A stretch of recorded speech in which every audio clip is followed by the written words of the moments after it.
दोस्तों, वृंदावन कुंभ में मैंने दिव्य संतों के दर्शन कराए। आप सबके भी तमाम मैसेज आए और आप सब ने तमाम सवाल किया और मैंने कोशिश की उन सवालों का जवाब संतों के माध्यम से देने की। आज हमारे साथ में हैं महामंडलेश्वर स्वामी हरिकांत महाराज जी। कुंभ में संतों के जो दर्शन हो रहे हैं या संतों का जो स्थल है, संत जब एक स्थान पर एकत्र होते हैं तो वो भूमि कैसे पवित्र हो जाती है, उसके बारे में महाराज जी से बात करेंगे। महाराज जी, बहुत बहुत आपके चरणों में प्रणाम। महाराज जी, मैं देख रहा हूँ वृंदावन में चारों तरफ संतों का जमावड़ा है, संत हर जगह दिखाई दे रहे हैं। तो जब संत एक जगह एक स्थान पर एकत्रित हो जाते हैं तो वो स्थान कैसा हो जाता है? नारायणं नमस्कृत्य नरं चैव नरोत्तमं देवीं सरस्वतीं व्यासं ततो जय मुदीरयेत्। सबसे पहले मैं भी सभी संतों को चरणों में नमन करते हुए, और ये जो कुंभ लग रहा है, देखो कुंभ जो संस्कृत में जो कहते हैं, कुंभ माने कलश को कहते हैं जी।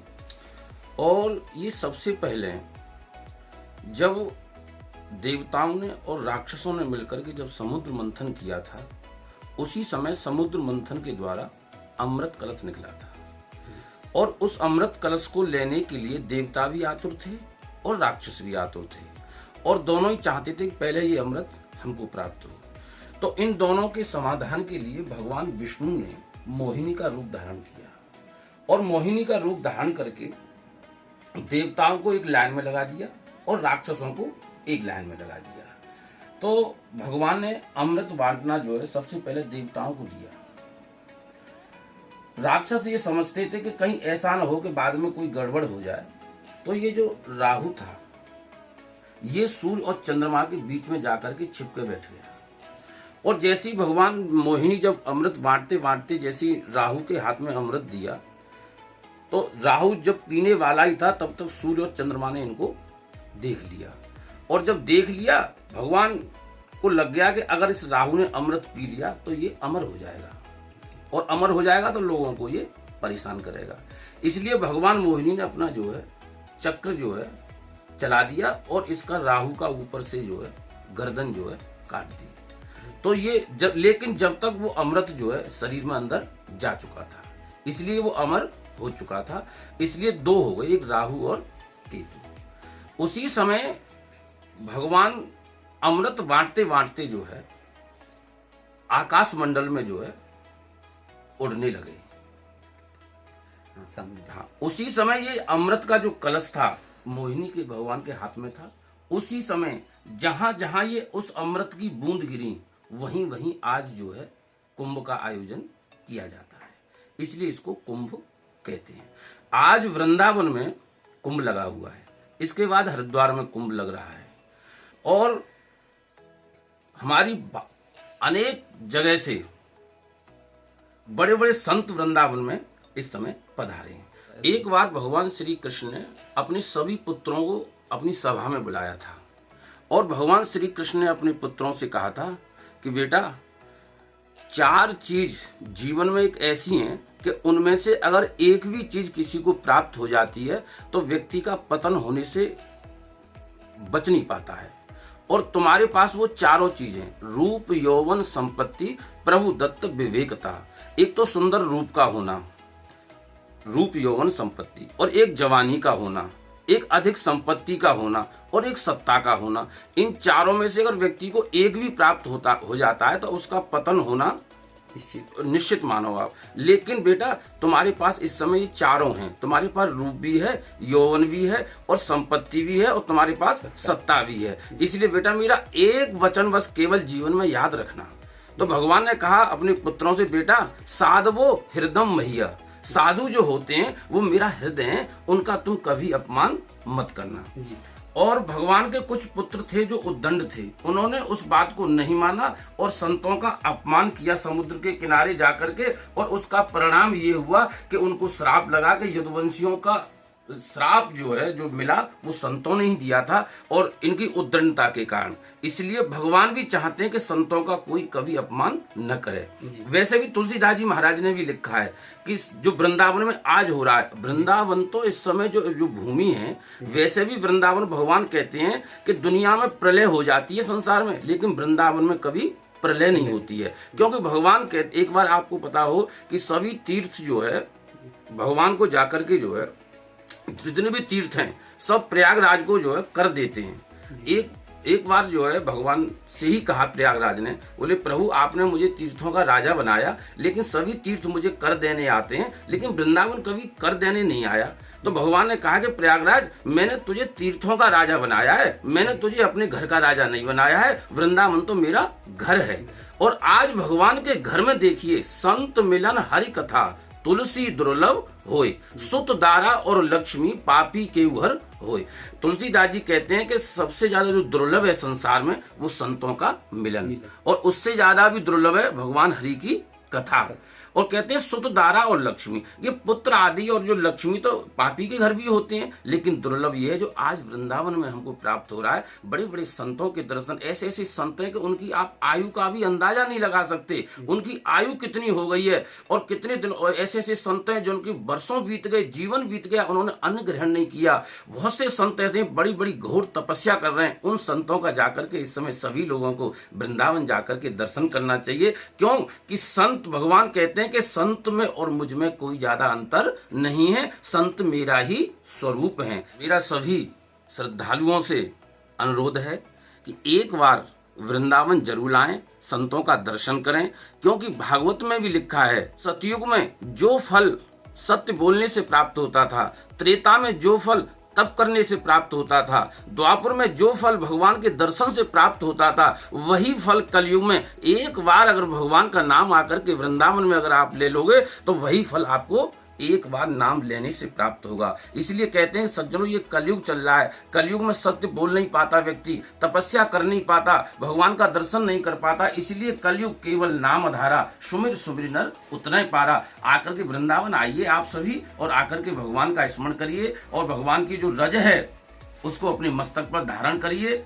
आपका कल्याण होगा, आपका सौभाग्य होगा। महाराज जी, जैसे मैंने पहला सवाल किया था उस सवाल का उत्तर नहीं मिल पाया, तो मैं दोबारा कह रहा हूँ कि जब संत एक जगह एकत्र होते हैं तो वो जो जमीन है, भूमि है, वो पावन कैसे हो जाती, पवित्र कैसे? ये ना पावना नाम च पावनम, जो भूमि जिस भूमि पर संत होते हैं वो पवित्रों से भी पवित्र हो जाती है। पावना नाम च पावनम।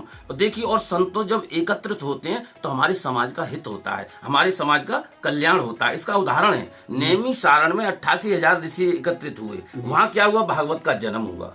और भागवत का जब जन्म हुआ तो आज भागवत के द्वारा सभी पृथ्वी पर जो श्रद्धालु भक्त हैं उनका कल्याण होता है, उद्धार होता है। और संतों का जब भी यहाँ एकत्रित होते हैं समाज के हित के लिए और समाज के कल्याण के लिए होते हैं। और देखिए सज्जनों, हम जीवन में आधुनिक ज्ञान को प्राप्त तो कर सकते हैं, लेकिन उससे हमारा कल्याण और हमारा उद्धार नहीं होगा।